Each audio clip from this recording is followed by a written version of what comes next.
Good evening. Thank you very much for that very kind introduction, Matt.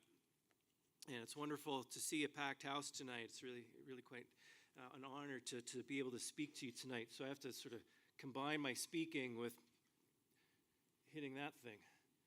Yeah, okay. So I'll try to coordinate myself. All right. Thank you. It's my honor and pleasure to deliver the Owen Holmes lecture this year. I believe I'm only the second non-physical scientist to deliver the lecture. Catherine Kingfisher of anthropology delivered it in 2018. I hope Professor Holmes would approve of my selection and, of course, of Catherine's. Jim Tagg interviewed Holmes in 2012 for the 50th anniversary of our university's founding. And his recollections of those early and heady days show just how Socratic the intentions of our founders were. Everything was up for grabs then. No faculty, field, discipline, major, or approach would dominate. We differ radically from the U of C and U of A. Our founders argued whether grades would be assigned to courses. Would courses have lectures? Would there be courses? And would there even be classrooms? One is reminded of the joke that Socrates would not have been awarded tenure at the university because he never published anything. But our founders seriously pondered a university that embodied its original Socratic ideal. There we go. This comment Holmes made to Tagg also struck me. He said, "And you know the concourse out there with all those Platonic couches. If you want to have classes outside the classroom, you have them out there. Walkers by could just stop and listen in." Holmes referred to the couches that now line the north end of the main corridor in University Hall, the main building on campus. He was also referring to the couches that Plato, in his dialogue called the Symposium, has his characters recline upon while speechifying about love. More precisely, they speechified about the god Eros, because if we're to be honest, we know love is divine. This is a claim physical science has difficulty appreciating, but perhaps Holmes did, or does. Poets, artists, and even a few philosophers are better equipped to accept this claim. Plato, in the Symposium, depicts Socrates discoursing about the highest human things we normally associate with liberal education, and he does it with a range of Athenian notables, including poets, politicians, and a physician. Each claims his own art is the highest and most capable of adequately praising the great god Eros, while, unlike Zeus, Athena, and the other gods, Eros has strangely never before been the subject of praise. The physician is a fellow by the name of Eryximachus. I always stumble on that one. Eryximachus, his name means fighter of belches. His name seems to indicate Plato's own comic understanding of how well scientists can understand Eros. Eryximachus shares modern science's confidence in its power for unlimited technological advance as an end in itself, for healing all things that plague bodies, souls, and even the cosmos.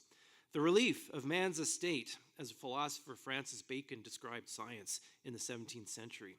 But Eryximachus also shares the fundamental blindness of modern science that, despite being capable of profound insights and discoveries of the external world, it's unable to turn the eye of reason sometimes towards itself. Science seems ill-equipped to understand the scientist. Science excels at discovering what is beneficial for human being, but does not always know how to ask what the good of human being consists. Contrast Plato's couches, which constitute a shared space where different perspectives converse, with our own classrooms at the university. Because of the dearth of Socratic classrooms on campus, where learners sit in a rough circle in which they can draw forth speeches from one another, the midwives, to use Socratic metaphor for learning. The default classroom at the university is set up lecture style, where the instructor is expected to put sight into the student's eyes. The latter is the pedagogy Socrates associates with the sophists, who regarded knowledge not for its own sake, but for the sake of wielding power. We have classrooms in which desks can be moved, but I've been told repeatedly that the default arrangement for the desks is to have them face the front, lecture style. so students can receive sight from their professors. I've been frequently told it's impolite to neglect putting desks back into their supposedly proper place after my seminar is done. Apparently, failure to do so disrespects the power structures on campus. You can tell by my having to be constantly reminded of this expectation that I usually ignore it. We structure our university into compartmentalized classrooms so students absorb vast amounts of information and data, which, contrary to Socratic midwifery, reflects the pedagogy of the scientific Enlightenment, which prizes encyclopedic knowledge and mastery over facts of the external world. Learning facts is never-ending, but as critics of Enlightenment have long pointed out, learning facts is not the same as wisdom or self-knowledge. Aside from a few ping-pong tables strewn about campus, we lack the spaces of active leisurely, where students can gather to contemplate, meditate, and reflect. We still have a few of those old Platonic couches in the concourse, but we no longer really understand their Socratic function. We view those Platonic couches as relics in the same way tourists walk past ancient ruins of past civilizations on their way to the gelato stand without understanding what those ruins are about. Holmes's reference to Platonic couches indicates our founders also wanted us to reconceive our public spaces, what Plato and the ancient Greeks called the agora. It was to be an open space of spontaneous encounters of learning. We were not meant to be so partitioned in our disciplines, cloistered from one another, and from the Alberta public we're called to serve. Even today's efforts to make learning more multi- or interdisciplinary fall short of this call to regard the agora as the place where learners gather spontaneously, freely, and cooperatively. The new glass-enclosed labs in the science building resemble more the panopticon ideal, whereby prisoners never know when they're under surveillance by the prison guards. One of my colleagues just told me that the other day, so I had to include it. I won't tell you who it is. Some of my scientist colleagues, in fact, have resisted this regime by installing blinds on their windows, but apparently the authorities ordered them down.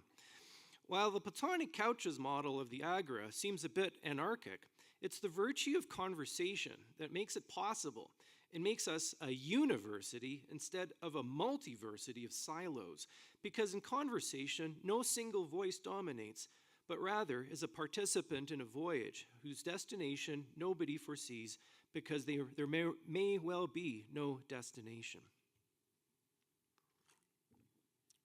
With these preliminaries in mind, I want to use the United States Surgeon General's advisory on the loneliness crisis, which is published in 2023, to think through some of the issues pertaining to scientific authority and liberal democracy, and how the physical sciences differ from the humanities and social sciences on these questions, as well as what seems to be the opposite of loneliness, that is, friendship. The advisory on loneliness provides a microcosm for the problem of scientific authority for liberal democracy, and how we conceive of what we share as citizens and what we want our governments to do. Society, I argue, relies too much on scientific authority to give us a sense of what is true, and this might be to the detriment of science itself. We face a situation in which scientific authority is wed to what political scientists refer to as executive aggrandizement. Simply put, politicians benefit from moral panic because fearful people are more likely to give them power to protect them. This power expands the political executive parts of the government, including administration. But over-reliance on political executive undercuts capacity for self-government and induces civic passivity and illiteracy, as well as perpetuating the loneliness crisis the advisory seeks to solve. The advisory analyzes the loneliness crisis with an impoverished and a reductionistic vision of what it means to be a human being, but also creates an illusory scientific consensus upon which a supposed political consensus can be based. Scientific authority blends science and politics, with the result that both can get distorted. The hubris of expertise that spurs moral panic is a trap that scientific authority seems to fall into with greater frequency, and is one that inspires the not always unjustified populist skepticism towards authority. The problem is akin to how secularism is a reaction against the political authority of priests and the church. The form scientific authority has taken is hostile to science, and we need to rethink or widen how we understand what science is to address this problem. You've all heard the bad news. Western democracies face a public health crisis of loneliness. Indeed, the title of the advisory calls it an epidemic. There we go. Although, strangely, the term epidemic never appears in the body of the text. It's only in the title. Loneliness is claimed to be bad for your health as smoking 15 cigarettes a day.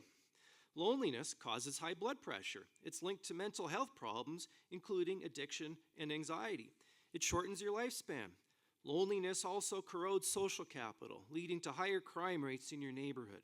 It creates greater demands upon social services, which drive up taxes. Loneliness is behind polarization in our politics.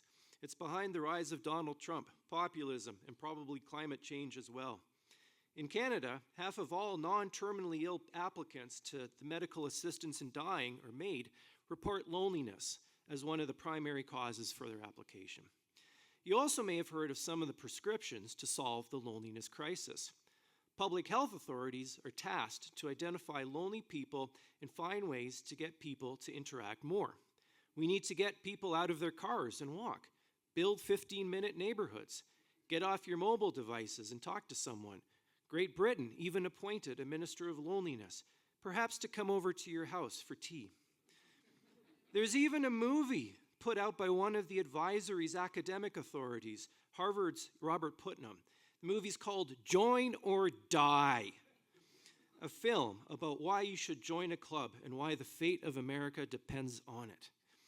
We academics sure know how to make good crisis not go to waste, especially if there's grant money to be made.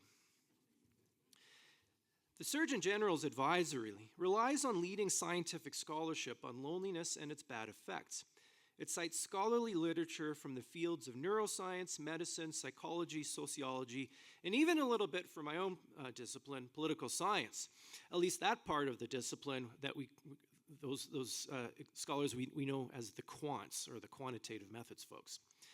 Its authors state, the quote I have on the screen there, extensive scientific findings from a variety of disciplines, including epidemiology, neuroscience, medicine, psychology, and sociology, converge on the same conclusion.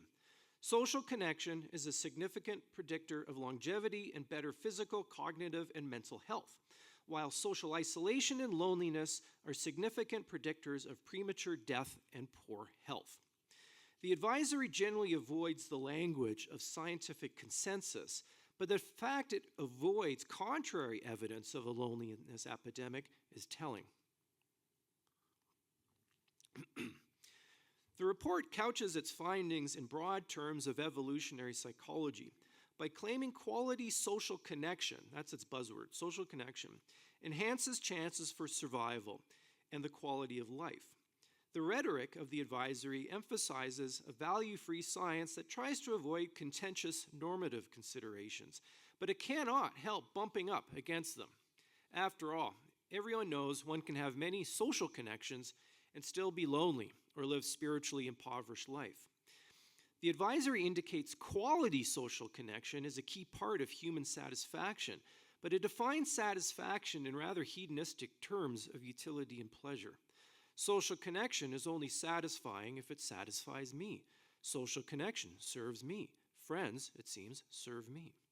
To be sure, the advisory does not state things so starkly. It acknowledges life purpose is key to satisfaction. However, the value-free terms the advisory uses makes it one can't help avoiding the conclusion that even life purpose is there to serve oneself, rather we to serve the purpose or person. The advisory is not intended to be scientific, but it's political. It is an advisory statement made by a government agency that is based upon what it presents as a broad scientific consensus on loneliness, its nature, and its effects. The appearance of scientific consensus is a way of constructing authority to serve as a basis for political consensus. Follow the science, as the command goes. The advisory does indeed command by calling for loneliness to be addressed in all government policies. What it labels, quote, connection in all policies is to be administered by health authorities whose authority in ensuring connection in all policies seems boundless. The advisory falls into the trap that reformers frequently fall into by devising a seemingly good but ultimately flawed solution to a problem that only worsens the problem. Just as the progressivist strategy for going after the corporations or the top 1% only strengthens the political executive and thereby its own elites, so too the crisis of loneliness is worsened by expanding administrative power that creates disincentives for democratic citizens to be sociable or to participate in democratic forms and institutions because administrative powers do the job for them. The danger of executive aggrandizement, as political scientists call it, is especially pronounced during times of public health, permacrises, and moral panics, when appeals to public health emergencies and crises justify disregarding rule of law in the name of expediency. Public health, or wellness, has become the lowest common denominator for manufacturing political consensus. Public health authorities find it nearly impossible to resist the temptation of claiming power. They're just human, after all, because wellness seems a good in itself, permitting unlimited government power to obtain it. Presenting administration guided by scientific authority benevolently bestowing favors upon passive citizens is not a very good way to address loneliness. It falls into the trap that the compassionate frequently fall into of being blinded by their good intentions to any harm they might be doing. The association of science, or aversion of science, with political authority breeds a dangerous mix. The advisory presupposes an egotistical and reductionist model of our humanity. Join or die is not only a bad policy, but is also scientific reductionism. By advising we make friends to lower our blood pressure or to lower our chances of developing diabetes. A high school student could see right through the fallacy. Why not skip the hard work of making friends, especially if you're shy, and just take a pill? If your health is your worry, why not find a more efficient way of achieving it than making friends? If being free of pain and anxiety is your goal, why not apply to have MAID administered? After all, friends cause us anxiety, encourage us to eat and drink too much. Contributing to its flawed diagnosis and prescription is the neglect of what the ancient philosophers called eudaimonia, or human flourishing. Neglect is perhaps too soft, because eudaimonia has in fact been deliberately replaced by a reductionistic and ostensibly scientific view of our humanity.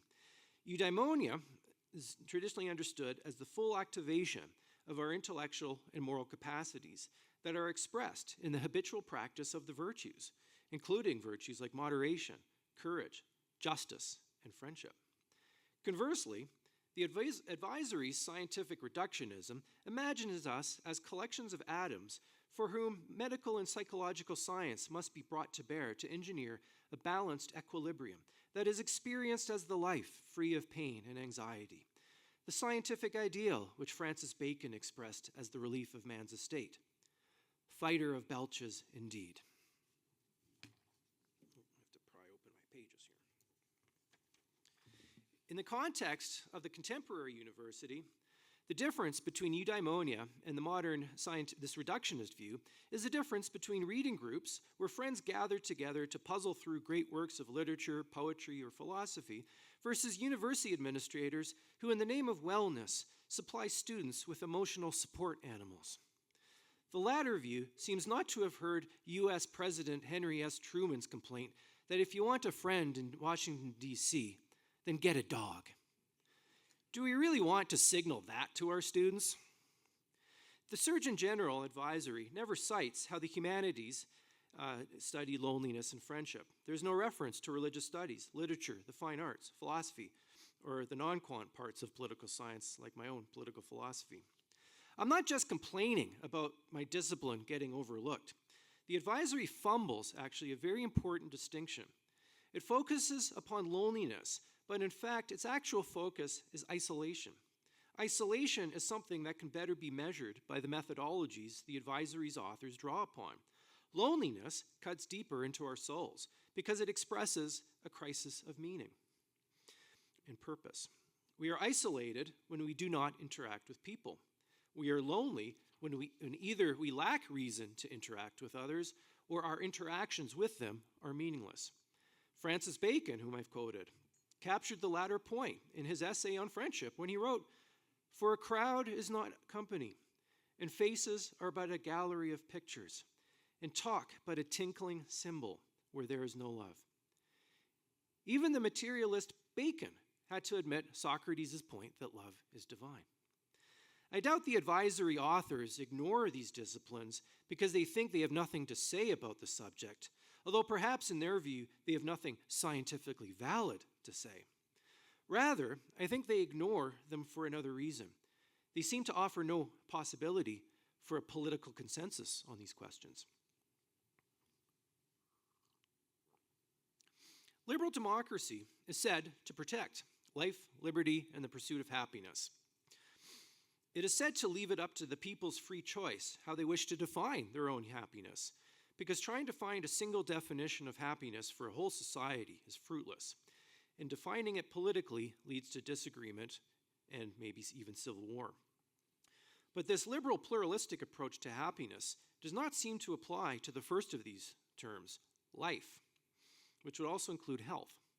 Liberal democracies seem prone to assuming that while happiness is up to the individual, life and health are capable of scientific consensus. This is how the so-called scientific consensus becomes the basis for manufacturing political consensus. Part of the reason for this tendency of liberal democracy can be found in the close alliance of liberal democracy and scientific authority that goes back to the 17th century, when back then philosophers like John Locke and Thomas Hobbes placed political liberty upon an ostensibly scientific basis. The scientific basis was assumed to be more sure, more stable than the basis upon which pre-modern political communities were based, which is some form of virtue and eudaimonia. Moderns, like Hobbes and Locke, regarded virtue and eudaimonia too high of a standard for politics because people disagree, argue, and fight too much over them. Reasonably, they argued, if I claim my moral and intellectual excellence makes me suited to rule over you, you may well disagree and resist, perhaps with force. Better to lower the temperature of politics and give people freedom to seek their own virtue and eudaimonia. That lowering of the temperature, though, comes with a price. If political community reflects human nature, as James Madison famously claimed, and I'm not apologizing for citing American sources, then the lower standard also means political community is a lower form of human nature. Perhaps not so low as to equate human beings with animals, but certainly to caricature human beings as undignified, risk-averse hedonists out to maximize their utility. Alexis de Tocqueville claimed liberal Democrats prize material well-being most of all, and worried they would sacrifice their precious freedoms and human dignity for it. He worried that people in liberal democracies would get impatient with constitutional and legal forms protective of liberty, but hindered their quest for material well-being. They would become content with large bureaucracies, drawing mostly on scientific authority, to make major decisions about their lives. Tocqueville also foresaw this paternalistic despotism, which he said would treat us more as children than the more brutal forms tyranny has taken over the centuries. This would be unsustainable. Executive aggrandizement results from its adherents believing it's inherently benevolent. And Tocqueville warns we end up getting something of a repeat of the wars of religion and politics of virtue that originally inspired liberal democracies to lower the temperature in the first place. In a moral panic, the anointed, who believe they can do no wrong, double down the persecution of the intransigent, who dare being ungrateful for the good the anointed bestow upon them. The scientific picture of our humanity serves executive aggrandizement because its hedonistic model of our humanity prepares us to regard ourselves as calculators of costs and benefits. As Tocqueville observed, the benefits of the apparent equality delivered by political executives are easier to spot than the benefits that come from liberty, which are won only with hard work. Liberty, and indeed equality, depend on us viewing one another as ends in themselves, as us all being persons who have absolute worth. But if we are pleasure seekers, and that's all we are all the way down, then we shall treat others in terms of how well they serve our pleasures. Don't please me, then go away. If we treat ourselves and one another as pleasure seekers, it's hard to see how we can affirm the inherent dignity of each one of us as ends in themselves. Loving another as an end in themselves obliges us to love them through thick and thin, including the times when our beloved causes us most anguish. We all have our favorite headaches, but there's a reason they're a headache. The scientific picture of our humanity does not align, actually, with how we actually live and how we love each other. It's just as idealized, in a base way, but still idealized, as Socrates' poet friends who idealized Eros without understanding him. Permit me now to offer some reflections on friendship and how to understand it scientifically and philosophically as a way of countering the Surgeon General's prescriptions. I regularly teach a seminar where we read what political thinkers have thought and said about friendship and its significance for politics. Friendship has been an overlooked topic for political scientists, in large part because political scientists have tried to pattern their methods after the physical sciences. Friendship doesn't seem to play a role in any of that. But the twin crises of loneliness and of political polarization has put friendship back on the agenda as a topic for concern. Its academic neglect, however, says more about scholars than about the practice of politics. As the late Canadian Senator Norman Atkins used to say, politics is about friendship, loyalty, and principles, in that order. Most practitioners of the political craft I've spoken with agree with Senator Atkins's statement, so its neglect by scholars of friendship is salient. Students sometimes tell me that my friendship seminar is a challenging class, but I don't think they say that because the material is itself challenging, opaque, or technical. Rather, I think the challenge is rooted in two other but related problems. First, one needs a high tolerance for ambiguity for the life of science and scholarship. In my field of political philosophy, we're truer to our discipline when we study what are called the permanent questions of political order than when we purport to solve problems. Final solution has a bad odor for political analysis. Many students lack tolerance for ambiguity for numerous reasons, including, I suspect, the crisis of meaning and purpose in their lives that hides behind what the advisory calls loneliness. Students often yearn for existential certainty, which leads some to question whether political science is truly a science. My lighthearted response to, quips that, political science, that's not really science. I usually respond that, well, it depends on what you mean by science. It usually does not really satisfy them because what they're yearning for is existential certainty, which they think modern science provides. Second, I think some students find the class challenging because it obliges them not simply to study the data of the external world, but reading and meditating on philosophical texts obliges they turn their eyes inward upon themselves. Like most of us, they don't always like what they see. It's easier to flee oneself, as Aristotle says, and to castigate the other as the enemy, than it is to do the heavy lifting necessary to make oneself worthy of friendship. Before the students and I dive into the texts and ideas, I ask students what they think friendship is. What is a friend? What makes for a good friend? Almost universally, my students respond by claiming a friend stands by you in times of adversity. Friendship shines forth during bad fortune. My students' response sounds reasonable, but they're surprised when I tell them, with only a slight exaggeration, that they're wrong. Are they not claiming a friend is a servant, at best a Pancho Sanchez to their Don Quixote, or a glorified emotional support animal? Their claims suggest a friend serves one's needs. But what happens to the friendship when the needs have been satisfied, or if the friend falls short? My students' claim makes a certain amount of sense, however. Samwise Gamgee was perhaps the best kind of friend to Frodo Baggins. and helping him destroy the ring of power. But the claim falls apart as soon as we notice that by defining the friend as someone who helps us, we treat our friend as a means instead of as an end. We recognize we should treat our friend as an end, but our language and our understanding move in the opposite direction.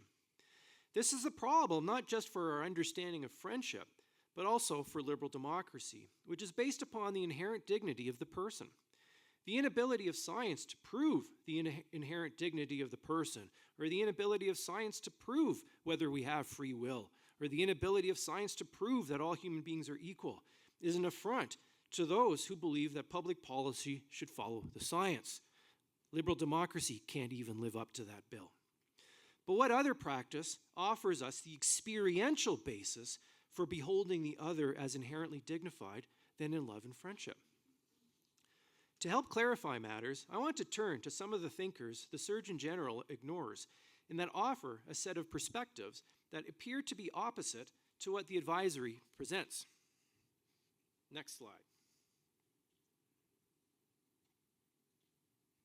Cicero was a Roman philosopher-statesman and one of the leading defenders of the Republic against Julius Caesar.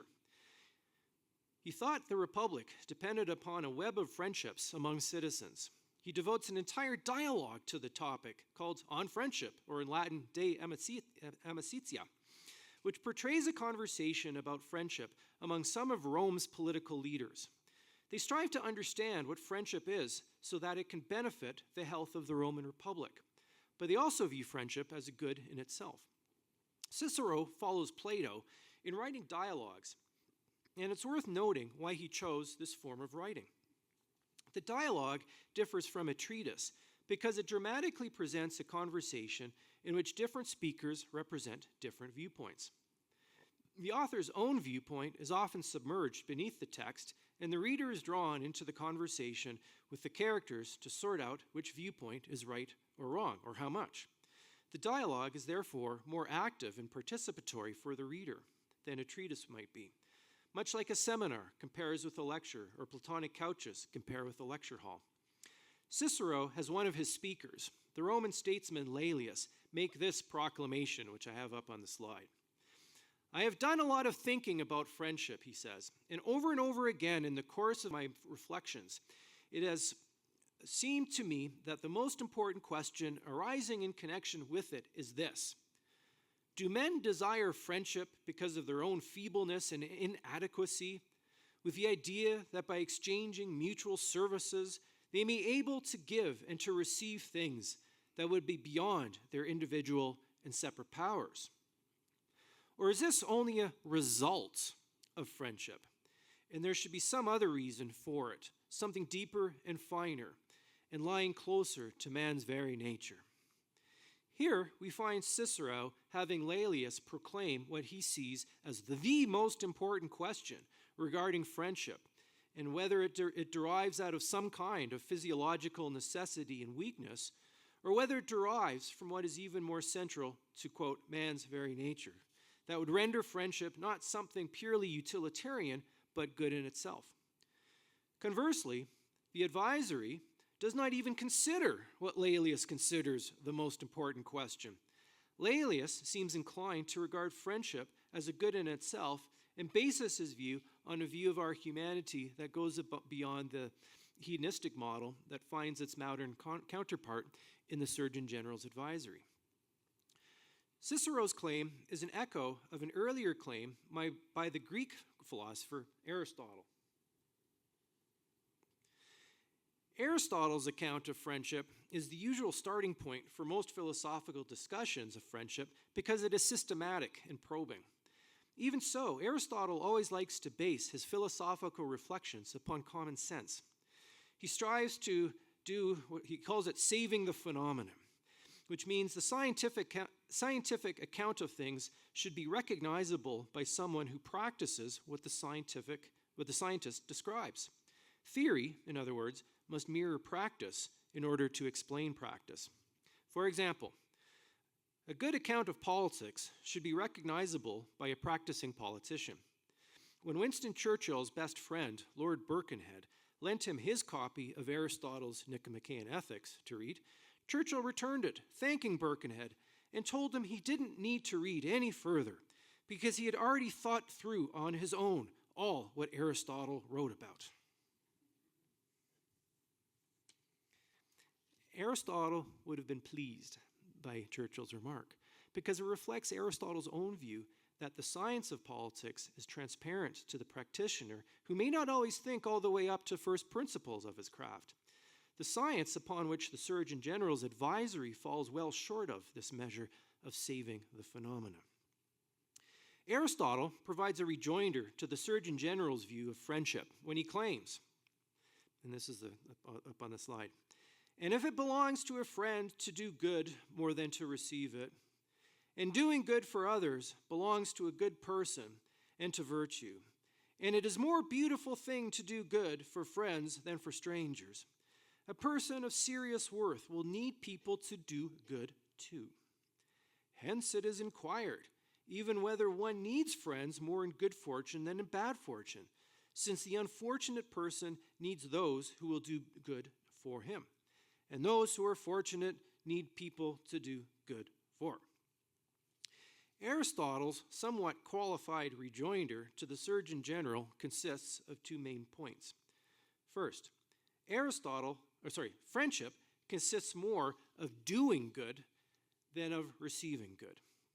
And the reason for this is because virtue is active, not passive. The good of friendship, this is the second point, the good of friendship shines out more during good fortune than during bad fortune. While Aristotle's claims might sound contrary to ours, they should not.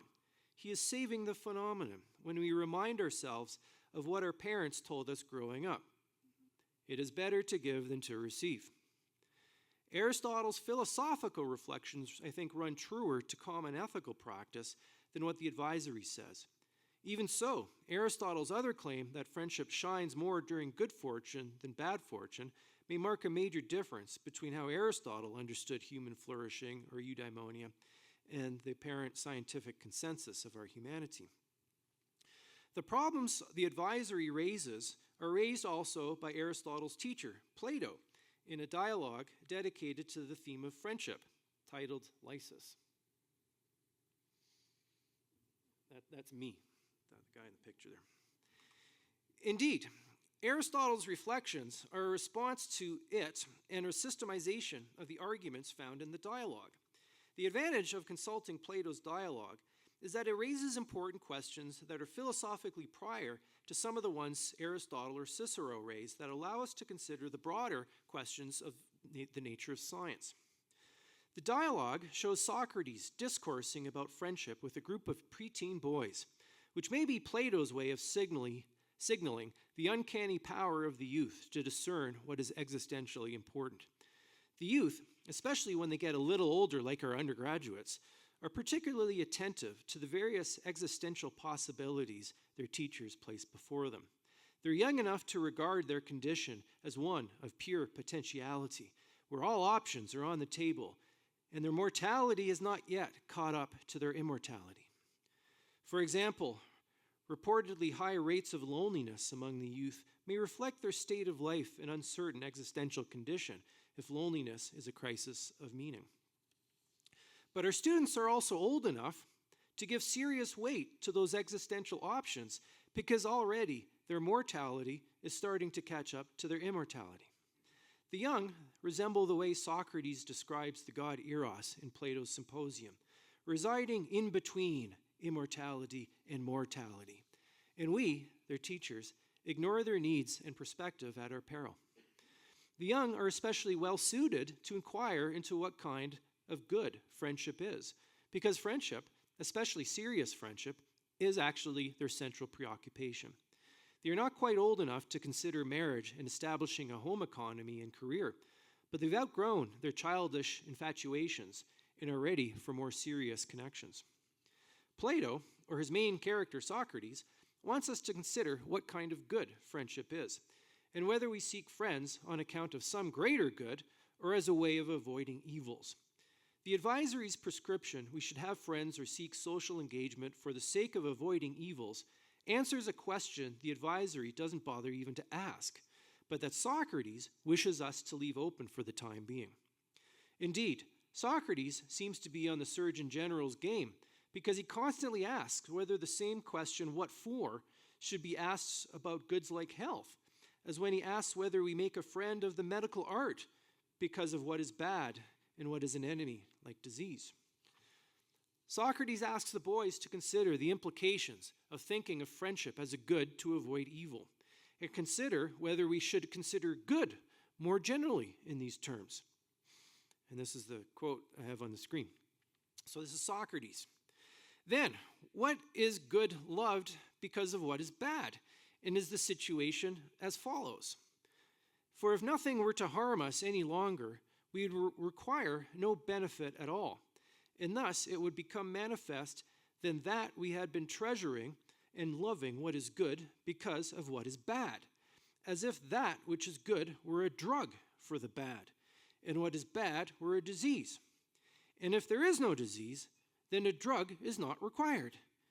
And as for what is good, is its nature like this, and is it loved by us, who are in the middle of that good and bad, because of what is bad, while it is of no use itself for its own sake?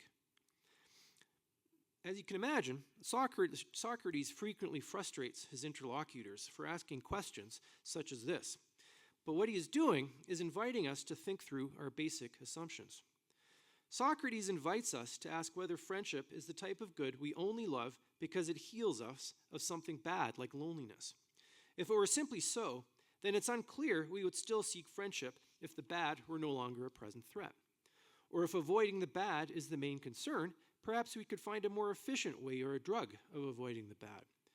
But Socrates still has not explained what kind of good friendship is. Plato presents him as confused about the question, just as confused as the boys he's interrogating. Scholars normally classify the Lysis dialogue as one of Plato's aporetic dialogues, which means no final answer is pronounced on the question of what type of good friendship is. The benefit of reading the dialogue is that it raises important questions that are prior ontologically to the question at hand. Not only does the Lysis dialogue ask what kind of good friendship is, but it also invites us to inquire what kind of good is, or what kind of being is.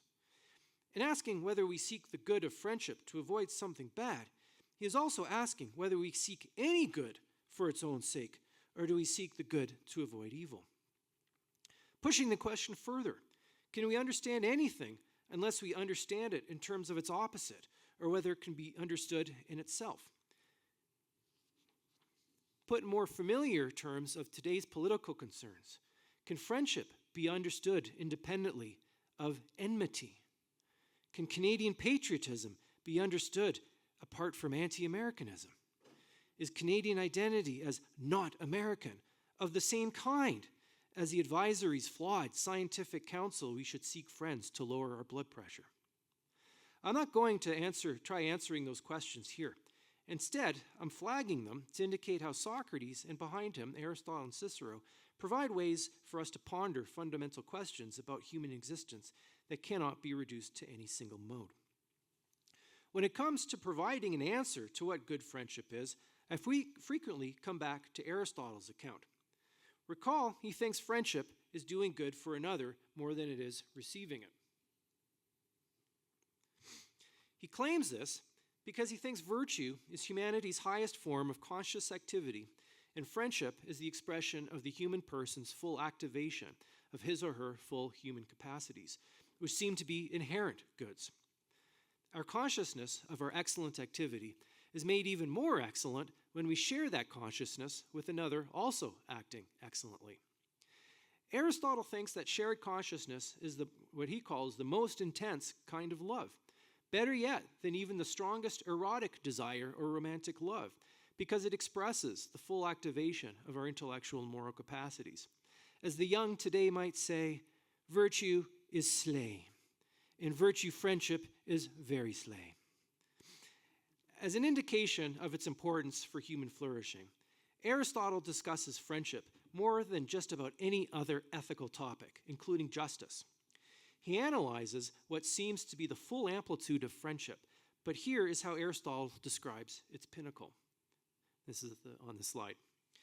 He writes, One's being is choice-worthy on account of awareness of oneself as being good, and such an awareness is pleasant in itself. Therefore, one also ought to share his friend's consciousness of his existence. And this would come through living together and sharing conversation and thinking. For this would seem to be what living together means in the case of human beings. The good of the human being is to live together and share conversation and thinking. There's a lot packed into that extremely brief comment, and as I said, it's sort of the pinnacle of a rather lengthy argument kind of leading up to it. But I want to highlight one point. Aristotle, in that quote, uses a rare Greek word to describe the shared consciousness of friends, which is, the Greek is synesthesis, which literally means seeing together. Just as looking through a set of binoculars provides greater depth and brightness than looking through a single lens, monocular, Aristotle seems to claim our life, self-knowledge, and knowledge of the world, moral and intellectual capacities are enhanced through friendship. There's something about sharing understanding that solidifies our understanding. It's not simply that our friends reinforce our own views. Friendship rather broadens and deepens our understanding of the world and of ourselves that we could never have reached on our own. So friends don't have to agree. It is for this reason Aristotle and many other ancient thinkers called friendship the greatest external good, without which all other goods, including wealth, prestige, and perhaps even knowledge itself, is worthless. Despite what we saw with Socrates, who asked what kind of good friendship is or what it serves, Aristotle shows why it encompasses all other goods. So trying to justify it according to an even greater good seems fruitless.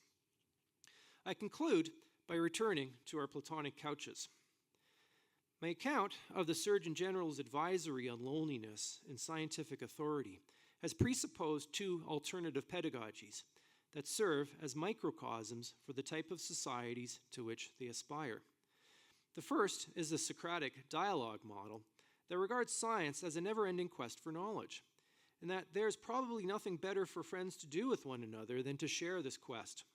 This model is conversational, but it goes well beyond today's so-called student-centric pedagogies. These merely oblige students to learn actively without having first provided them with a content-rich curriculum that would give them the basis for learning actively.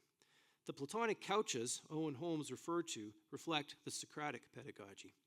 The other model is the top-down encyclopedic model of the Enlightenment that Socrates likens to putting sight into eyes. This model is impressed with its authority and is flattered when politicians seek its wisdom. Like a wise Olympian god, it is convinced it produces only good and never bad. The Surgeon General's advisory shows us an understanding of scientific authority as a top-down effort disguised as consensus, but on the narrowest of grounds, and one that has closed off serious human existential questions regarding meaning and genuine human flourishing. A broader understanding of what counts as science than this positivist model would benefit not only our approach to the loneliness crisis, but also the well-being of our political community and our universities. And I thank you.